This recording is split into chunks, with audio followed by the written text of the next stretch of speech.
Hello student, today I am going to discuss about Wavefront, and as you know that I am starting the second part of the optics. It is called wave optics. Okay, first part of the optics is completed, that is physical optics or ray optics. Now I am starting wave optics, and before starting the wave optics you have to know first wavefront. What is wavefront? And in wave optics you have to study three things, basically interference, diffraction and polarization. So before starting interference, first I am discussing about wavefront and Huygen's principle. Okay, so as light is a wave, first of all, so here we have to consider in physical optics and ray optics we consider that light passes through a straight line because wavelength of the light is very small, and here we have to consider light is a wave. Okay, because light already we know that light is an electromagnetic wave. So how wavefront produce, you have to know first. Now we are dropping a stone on a still water. What happened? It will produce a spherical wave like this. I am dropping a stone here. Okay, so this is one spherical wave. At 1 second, let it produce. After 1 second, it reach in this position. After 2 seconds, it produce this type of wavefront, spherical wavefront. After 3 seconds, here. After 4 seconds, here, like this. Okay. Now all the particles situated on this crest, spherical wave, is all are in vibrating in same way, and their phase difference is same. So locus of all the particles situated on this position is called wavefront. Okay. Similarly, when locus of all the particles when situated at this spherical shape is called wavefront. Okay. Now there are different types of wavefront. Mainly we will discuss three types of wavefront: spherical wavefront, cylindrical wavefront and plane wavefront. Now if there is a point source, then any instant of time when the wave reach at this position, and this type of wavefront is always in spherical shape. So when the point source is point source, okay, the shape of the wavefront is always in spherical shape.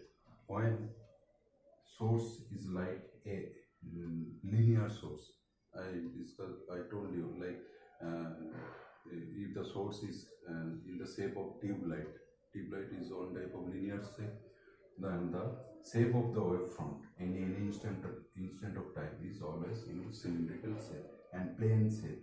Okay.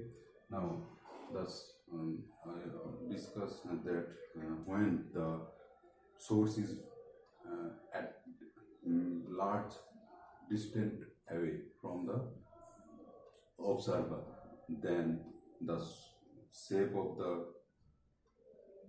we see basically some portion of the plane, cylindrical wavefront shape and spherical wavefront shape, and that portion becomes a planar in shape. Okay, like example, when sunlight is coming, the light wave coming from the sunlight, when we observe on the very close to the surface of the earth, its shape is always in planar in shape. Okay. Now how ray of light can be defined? This is a planar wavefront.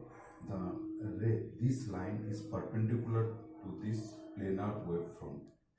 Okay, so this line is called a ray of light. Okay.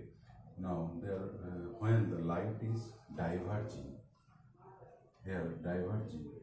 this line are called rays, and this is the shape of a diverge.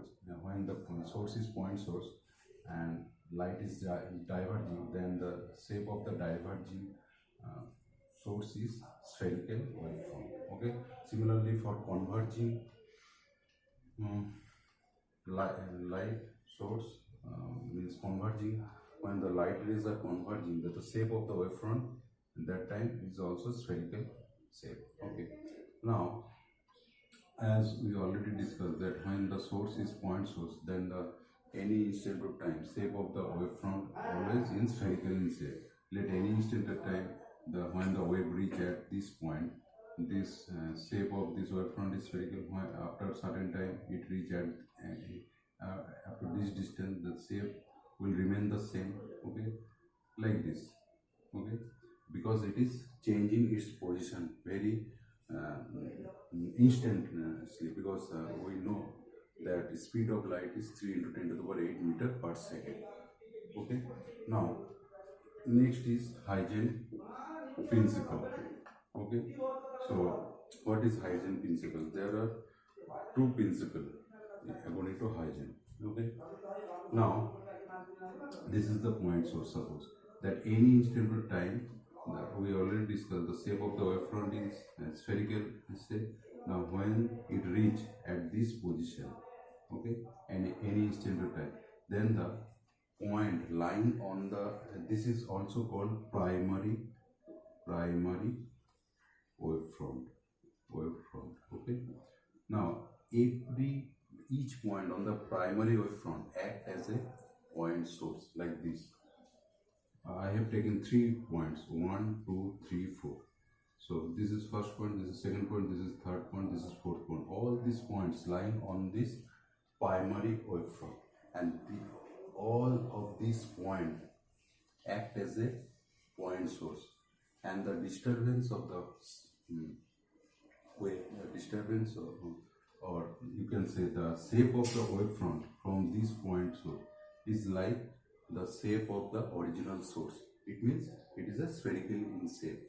Now this is the first principle, and second principle, any instant of time this point source act as a secondary wavelets. This is are called secondary wavelets for these point sources. Okay, now any instant of time when we connect all the secondary envelope of the secondary wavelets, that envelope gives the wavefronts of that instance, shape of the wavefront or wavefront on that instant of time. Now these are the in if we connect all these points, okay, this will be a envelope, and these envelopes give the shape of the wavefront and position of the wavefront at any instant of time. These are the two Huygens principles. Okay, so you just go through. In next class I will discuss how we can derive the laws of reflection and refraction by using Huygens principle. Okay.